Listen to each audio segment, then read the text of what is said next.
Hello friend, मैं Sunil Kumar store classes में आपका स्वागत है। हम आशा करते हैं कि आप लोग अच्छे होंगे। हम लोग देख रहे हैं रेलवे ग्रुप डी और एनटीपीसी का जो सेकंड फेज का एग्जाम होने वाला है उसका प्रीवियस ईयर का क्वेश्चन देख रहे हैं। तो आज एक नया चैप्टर स्टार्ट होने जा रहा है, पार्टनरशिप। इसके पहले मैंने रेशियो एंड प्रोपोर्शन पढ़ाया है, अनुपात तथा समानुपात। अगर आपने वो वीडियो नहीं देखा है तो प्लीज उसको देख लीजिए। उसका सारा प्रीवियस ईयर का क्वेश्चन भी करवा दिया है और बहुत सारे क्वेश्चन भी करवा दिए हैं, तो उसको देख लीजिए। देखिए, साझेदारी साझेदारी क्या होती है? जैसे दो दोस्त मिल करके कोई बिजनेस स्टार्ट करते हैं, दो या दो से अधिक दोस्त मिलकर कोई बिजनेस स्टार्ट करते हैं, तो उसे हम क्या बोलते हैं? साझेदारी बोलते हैं। और उसमें जो पैसा इन्वेस्ट करते हैं, जो उसमें धन इन्वेस्ट करते हैं, उसे क्या बोलते हैं? उसे पूंजी बोलते हैं। कोई भी व्यापार करने के लिए पूंजी की आवश्यकता होती है, या कोई कंपनी लगाने के लिए क्या जरूरत होती है? पूंजी की जरूरत होती है। तो जो पैसा उसमें लगाया जाता है उसे पूंजी बोलते हैं। अब देखिए, क्वेश्चन इसमें कहाँ से बनते हैं? क्वेश्चन इसमें बनते हैं, जो पैसा लगाते हैं उसका जो लाभ होता है वर्ष के अंत में, जितने समय के लिए पैसे लगाए हैं उसमें जो लाभ होता है उसके बंटवारे को लेकर क्वेश्चन बनते हैं। और बंटवारे को लेकर इसमें तीन टाइप के क्वेश्चन बनते हैं। तो आइए देखते हैं कौन कौन से टाइप है। देखिए, फर्स्ट टाइप में मान लीजिए इसमें तीन लोग हैं, तीन लोगों ने पैसा लगाया, ए बी सी। ए ने इसमें मान लीजिए पी वन यहाँ पे पैसा लगाया, और बी ने P2 लगाया, और सी P3 लगाया। और यहाँ पे देखिए, ये T समय के लिए लगाता है। देखिए यहाँ पे बंटवारा कैसे होगा? बंटवारा जो है, यहाँ पे बंटवारा जो होता है वो P और T, PT, मतलब यहाँ पे पूंजी गुणे समय, जितना पैसा लगाते हैं उसका, और गुणे समय, इसमें जो है दोनों के गुणनफल के अनुपात में बंटवारा होता है। तो यहाँ पे देखिए, अब यहाँ पे जो लाभ होगा वो जो है इसकी पूंजी और समय के गुणनफल के अनुपात में होगा। तो मान लीजिए ये T1 के लिए T1 समय के लिए पैसा लगाता है ए, तो T1 समय के लिए पैसा लगाता है, और ये T2 समय के लिए पैसा लगाता है, और ये T3 समय के लिए पैसा लगाता है। अब यहां देखिए, ये इसी के अनुपात में जो लाभ होगा, इसी के अनुपात में ये बंटवारा होगा। तो इसी के अनुपात में बंटवारा होता है। अब देखिए, जब फर्स्ट टाइप में क्या होता है? फर्स्ट टाइप में पूंजी तो जो है असमान होती है। पूंजी मतलब यहाँ पे भिन्न भिन्न है, लेकिन टाइम सभी ने इक्वल लगाया है। जैसे मान लीजिए टी यहाँ पे ले लेते हैं, टी बराबर 12 महीने, सभी ने 12 महीने के लिए पैसा लगाया। तो सभी ने 12 महीने के लिए पैसा लगाया है, तो यहाँ पे ये T1, T2 और T3 क्या हो जाएगा? कैंसिल हो जाएगा, क्योंकि सभी ने 12 महीने के लिए पैसे लगाए हैं। तो 12 12 ये अनुपात में क्या हो जाएगा? कैंसिल हो जाएगा। अब यहाँ पे क्या बचा है? यहाँ बचा है P1 अनुपात P2 अनुपात P3। मतलब अगर यहाँ पे टाइम इक्वल है, पहले टाइम में अगर समय जो है समान है सबका, तो यहाँ पे देखिए जो बंटवारा, लाभ का बंटवारा होगा वो पूंजी के अनुपात में होगा। किसके अनुपात में होगा? पूंजी के अनुपात में। जैसे मान लीजिए उदाहरण के लिए हम लेते हैं, यहाँ पे ए ने 100 रुपए लगाए, और बी ने 200 रुपए लगाए, और सी ने यहाँ पे 300 रुपए लगाए, और सभी 12 महीने के लिए इसमें पैसे लगाते हैं। तो 12 महीने के लिए समय पैसा लगाते हैं, तो बंटवारा पीजी के जो है अनुपात में होगा। पी मतलब ये जो है पूंजी, और ये टाइम। तो मतलब पैसा और टाइम के गुणक के जो है गुणनफल के अनुपात में पैसा बंटवारा होता है। तो यहाँ देखिए, मान लीजिए इन्होंने 12 12 महीने के लिए पैसे सभी ने लगाए। ये भी 12 महीने के लिए लगाता है, ये भी 12 महीने के लिए लगाता है। तो यहाँ देखिए, ये 12 12 ये जो है क्या हो जाएंगे? कैंसिल हो जाएंगे। इसका मतलब लिखने से क्या मतलब है? तो लिखिए मत इसको। जब ये कैंसिल हो जाता है, टाइम अगर इक्वल रहेगा, तो फर्स्ट टाइम में देखिए टाइम जो है बराबर है, और पूंजी यहाँ पे जो पैसा लगा रहे हैं वो भिन्न भिन्न है। यहाँ पे ये टाइम लिखने की जरूरत नहीं है। तो यहाँ पे जो है केवल पूंजी के अनुपात में लाभ का बंटवारा होगा। तो पूंजी यहाँ पे 100 रुपए लगाई है ए ने, और बी ने 200 रुपए लगाई है, और सी ने जो है यहाँ पे 300 रुपए लगाई है। अब यहाँ देखिए 0 0 से कैंसिल, और यहाँ पे 0 0, तो यहाँ 1 अनुपात 2 अनुपात 3 अनुपात, यहाँ पे इस अनुपात में लाभ का जो है बंटवारा होगा, जो लाभ होगा वर्ष के अंत में इस अनुपात में बंटवारा होगा। मतलब यहाँ पे देखिए पहले टाइम में अगर समय समान है, सबका समय बराबर है, तो यहाँ पे जो है पूंजी के अनुपात में जो लाभ होगा उसका बंटवारा होगा। अब देखिए आइए दूसरा टाइप देखते हैं।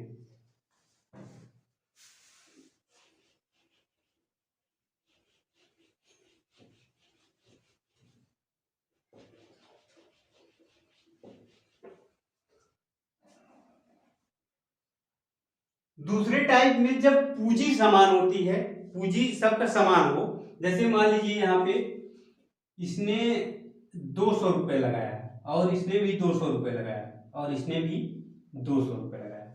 अब क्या है, जैसे ये जब व्यापार स्टार्ट करता है उसके 4 महीने बाद ये आता है, तो मान लेते हैं ये 12 महीने के लिए पैसे लगाता है और ये 8 महीने के लिए पैसा लगाता है और ये 4 महीने के लिए पैसा लगाता है। अब यहाँ पे देखिए, यहाँ पे पूंजी सबका समान है, सभी ने 2-2 रुपए लगाए हैं। यहाँ पे ये जो है इस व्यापार स्टार्ट करने के 4 महीने बाद आया, तो मतलब 8 महीने के लिए पैसा लगाया और ये 8 महीने बाद आता है, तो मतलब इसने क्या 4 महीने के लिए पैसे लगाए हैं। तो यहाँ पे पूंजी समान है। अब देखिए यहाँ पूंजी लिखने की जरूरत है क्या, आप देखिए सभी ये लाभ का बंटवारा किसके होगा, इसके अनुपात में होगा, मतलब पूंजी गुणे समय के अनुपात में होगा। तो यहाँ पे पूंजी जब 200-200 सभी के हैं, ये तो कैंसिल हो जाएंगे, यहाँ पे इसको लिखने की जरूरत ही नहीं होगी। तो मतलब यहाँ पे जब पूंजी समान होता है तो समय के अनुपात में लाभ का बंटवारा होता है। जब पूंजी समान होती है तो यहाँ पे समय के अनुपात में लाभ का बंटवारा होता है। तो यहाँ देखिए ये जो है पूंजी लिखने की जरूरत ही नहीं है, यहाँ पे यही जो कट रहा है इसको काट लीजिए, 4 से काटेंगे 4 यही 12 और यहाँ पे 4 से काटेंगे 4 दूनी 8 और यहाँ 4 से काटेंगे, मतलब 3:2:1 अनुपात में जो है लाभ का बंटवारा होगा। यहाँ पे देखिए पूंजी समान है तो पूंजी लिखने की जरूरत नहीं है, समय समान होगा तो समय लिखने की जरूरत नहीं होती। तो ये हो गया दूसरे टाइप का। अब आइए देखते हैं तीसरे टाइप में क्या होता है। तीसरे टाइप में जब दोनों अलग अलग हो, पूंजी भी अलग अलग हो और टाइम भी क्या होता है अलग अलग होता है, तो वो तीसरे टाइप में क्वेश्चन पूछा जाता है। तो वो वहां पर लाभ का बंटवारा कैसे होगा, वहां पर इसके पूंजी और समय के गुणनफल के अनुपात में बंटवारा होता है। आइए देखते हैं उसके बारे में।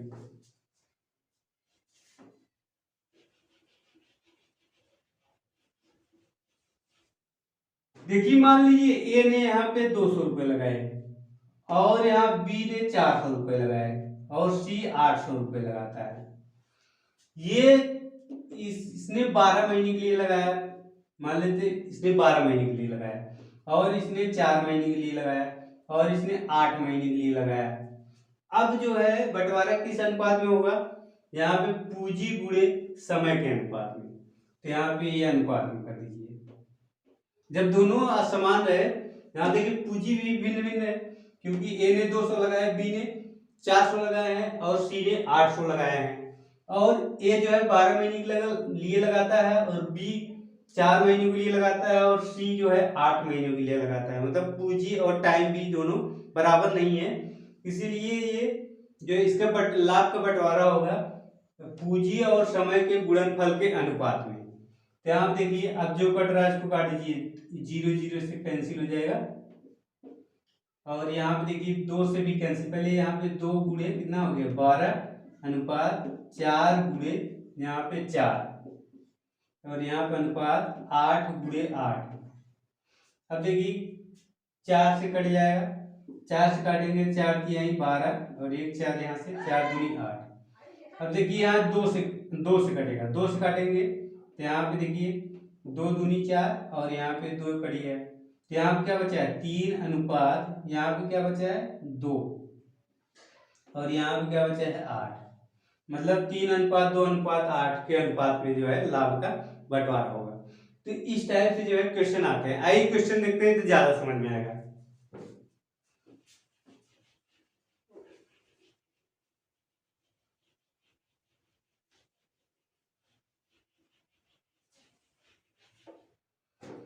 देखिए क्वेश्चन, श्याम श्याम 2000 रुपए लगाकर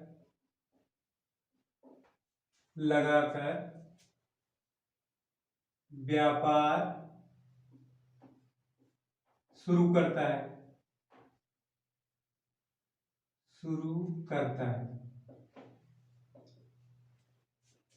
उसी समय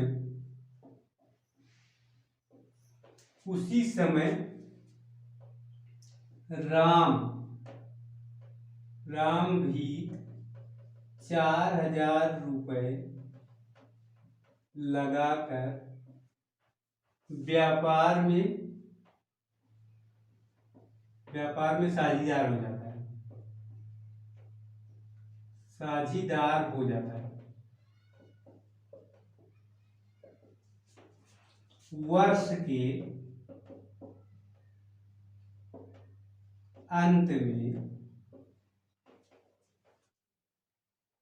है। वर्ष के अंत में 8,000 रुपए का लाभ होता है।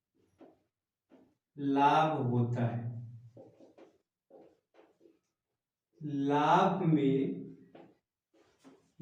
में राम का हिस्सा कितना है?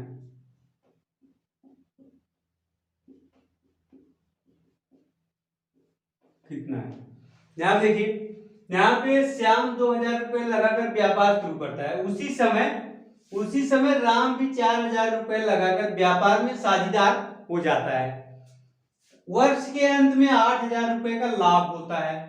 तो लाभ में राम का हिस्सा कितना है? अब यहाँ पे जो लाभ हो रहा है, राम का हिस्सा उसमें कितना है? तो आइए देखते हैं। अब देखिए, यहाँ पे सभी ने क्या किया है, वर्ष के अंत में मतलब एक वर्ष के लिए पैसा लगाया है। यहाँ पे टाइम जो है समान है। तो यहाँ पे पहले टाइप का क्वेश्चन है। तो यहाँ पे जब समय बराबर है तो यहाँ पे पूंजी के अनुपात में पैसे क्या होगा? बंटवारा होगा लाभ का। यहाँ पे पूंजी श्याम कितना लगाता है? श्याम लगाता है 2,000 रुपए। अब अनुपात राम कितने रुपए लगाता है? राम लगाता है 4,000 रुपए। अब देखिए, समय लिखने की जरूरत नहीं है क्योंकि दोनों समय 12 महीने के लिए पैसा इन्वेस्ट किया है। यहाँ 12 गुणा करने से कोई फायदा नहीं होगा। यहाँ 0 0 से कैंसिल, और यहाँ पे 2 से कैंसिल होगा, 2 1 के 2, और यहाँ पे 2 दूनी 4, मतलब 1:2 अनुपात में ये पैसा क्या होगा? बंटवारा होगा। यहाँ पे टोटल लाभ कितना है? टोटल लाभ यहाँ पे 8,000 का है। अब देखिए, हम लोगों ने रेशियो में क्या पढ़ा था? जब 2 लोग हो और 2 लोगों में बंटवारा करना होगा तो क्या होगा? तो यहाँ देखिए, यहाँ पे किसका पूछा जा रहा है? तो यहाँ राम का पूछा जा रहा है। तो यहाँ पे पैसा कितना है? 8,000 है। 8,000 गुणे राम का, यहाँ पे अनुपात कितना है? 2 है। 2 गुणे यहाँ पे 1 प्लस कितना होगा? 2, यहाँ पे कितना हो जाएगा? 3। यहाँ पे 8,000 गुणे 2 बटा कितना हो जाएगा? 3। ये क्या होगा? राम का ये हिस्सा है। यहाँ पे गुणा करके भाग दे दीजिए, तो 8 दूनी 16, 16,000 बटे कितना हो जाएगा? 3। तो ये जो है राम को लाभ में से इतना पैसा मिलेगा। इतना जो है लाभ में से राम को इतना पैसा मिलेगा। और अगर यहाँ पे श्याम का पूछता तो श्याम के यहाँ पे होता है 8,000 गुणे 1 बटे कितना है? यही 2 1 3। तो यहाँ पे 8 बटे 3 ये जो है श्याम को मिलता, और ये राम। तो इस टाइप से जो है क्वेश्चन पूछे जाते हैं। आइए दूसरा टाइप का क्वेश्चन देखते हैं। देखिए, यहाँ पे कट नहीं रहा है। क्वेश्चन में जब आएगा तो ये जो है कट सकता है, कट जाएगा, या तो दशमलव में आ जाएगा। तो दशमलव में भी निकाल सकते हैं, 3 5 15, फिर 3 3 9 3 3 9, इस टाइप से। और यहाँ पे भी इसी प्रकार कर सकते हैं। तो आइए आगे देखते हैं।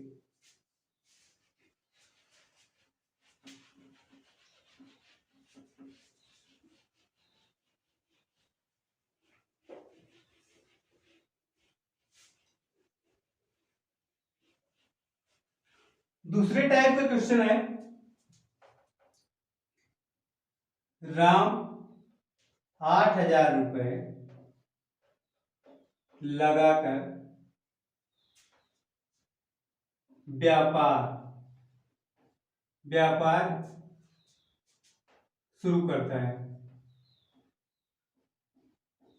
शुरू करता है 8 महीने, 8 महीने बाद श्याम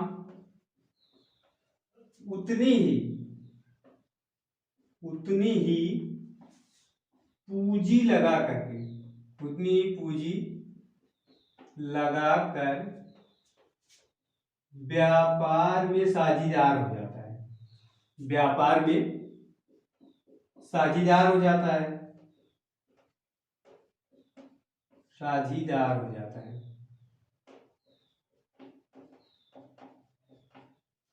साझीदार हो जाता है वर्ष के अंत में, वर्ष के अंत में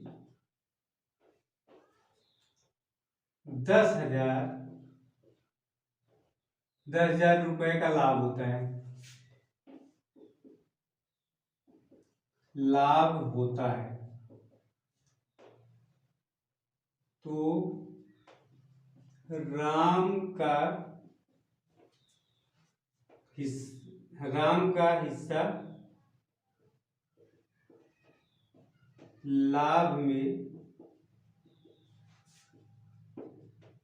लाभ में कितना होगा?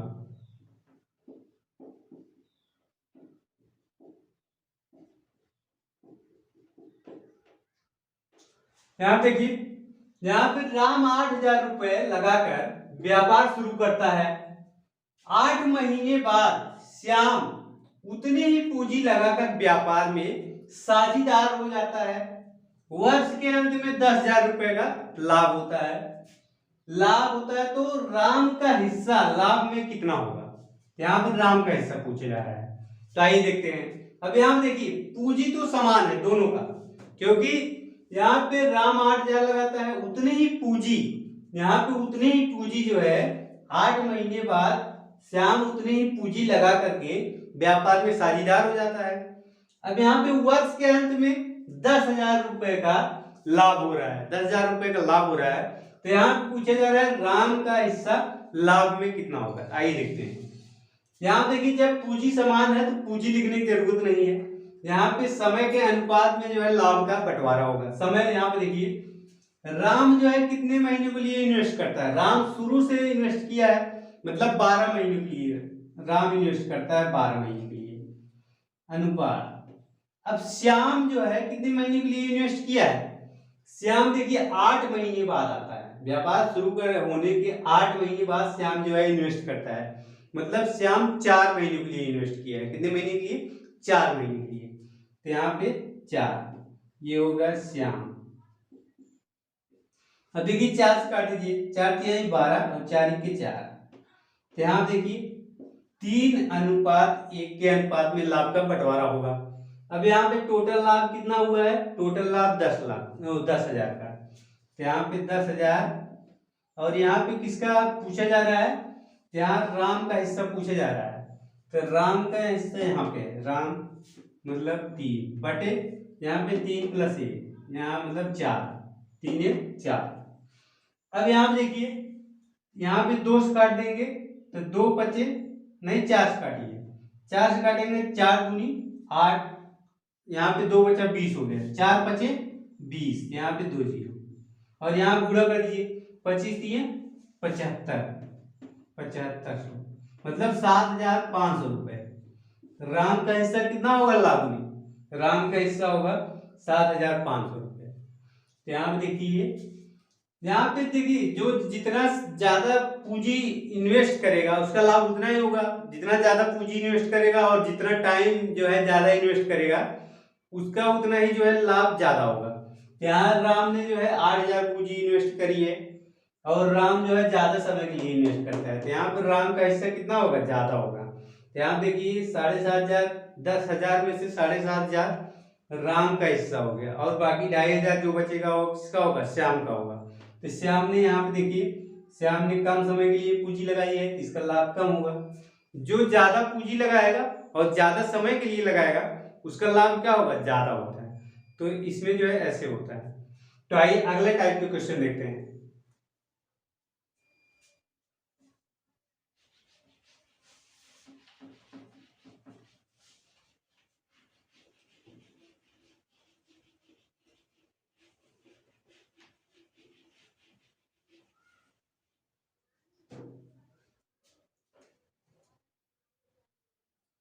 श्याम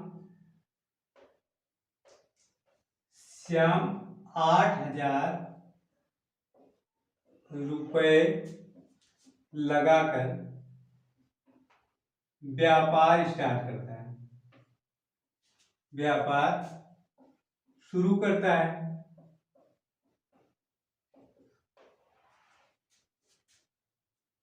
4 महीने व्यापार शुरू होने के 4 महीने बाद, 4 महीने बाद मोहन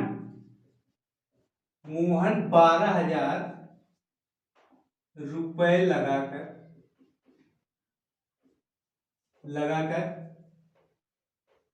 व्यापार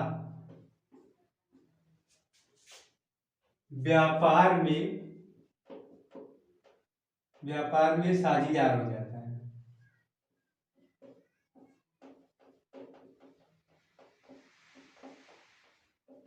साझेदार हो जाता है। वर्ष के अंत में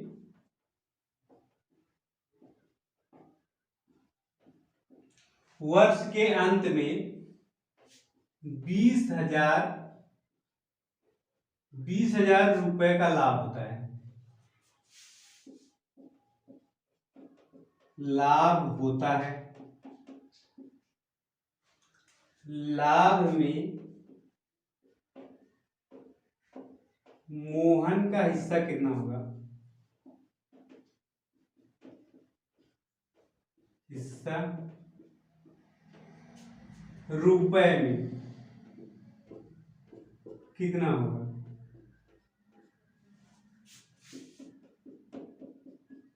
देखिए इस टाइप से क्वेश्चन पूछा जाता है। यहाँ देखिए श्याम 8,000 रुपए लगाकर व्यापार शुरू करता है।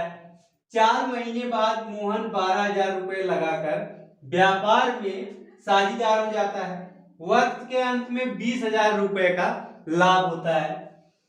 लाभ में मोहन का हिस्सा रुपए में कितना होगा? तो इस टाइप से जो है क्वेश्चन पूछा जाता है। देखिए और टाइप से बहुत टाइप से क्वेश्चन बनाए जाते हैं। जैसे क्या होता है इसमें कि राम और श्याम एक ही समय से जो है इन्वेस्ट किया है।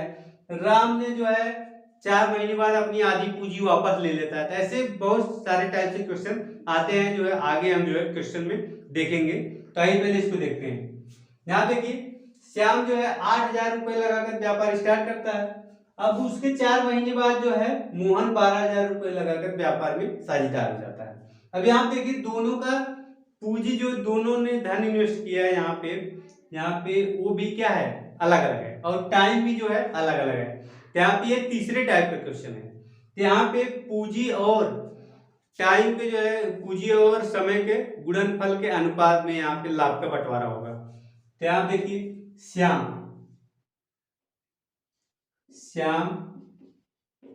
और दूसरा मोहन है। श्याम कितना पैसा लगाता है? 8,000 रुपए।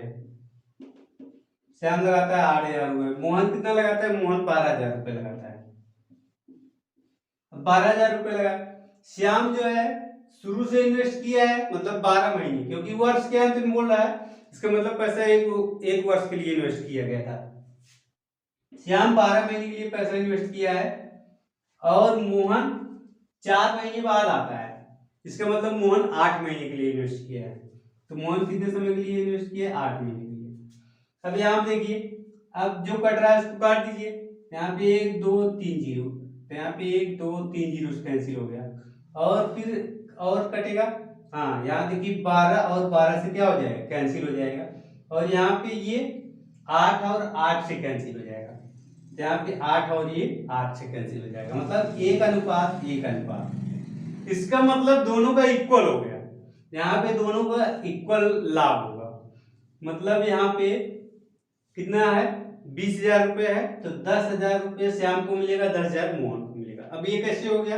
अब यहाँ पे इसलिए हो गया कि मोहन जो है ज्यादा पैसा लगाया है। मोहन 12,000 रुपए लगाया है और जो है श्याम कितना लगाए 8,000 रुपये लगाए, इसीलिए यहाँ पे इक्वल हो गया। तो यहाँ पे मतलब ये 1:1 में पैसा बटेगा। मतलब यहाँ देखिए 20,000 है, लाभ का बंटवारा होगा यहाँ पे। अब देखिए यहाँ पे गुणे 1/1 + 1, यहाँ पे हो जाएगा 20,000। अब यहाँ पे बटा कितना हो जाएगा 2, तो 2 से कैंसिल होगा तो यहाँ पे आएगा 10 है। ये किसका हिस्सा है, यहाँ पे किसका पूछा जा रहा था, मोहन का हिस्सा पूछा जा रहा था। तो मोहन का हिस्सा कितना है 10,000 रुपये। तो इस टाइप से जो है क्वेश्चन आते हैं। तो दोस्तों इस वीडियो में इतना ही, आगे हम नेक्स्ट वीडियो में देखेंगे। तो ये वीडियो आपको कैसा लगा हमें कमेंट करके जरूर बताइए। अगर अच्छा लगा हो तो लाइक कीजिए, शेयर कीजिए और हमारे चैनल को सब्सक्राइब कीजिए। वीडियो देखने के लिए धन्यवाद।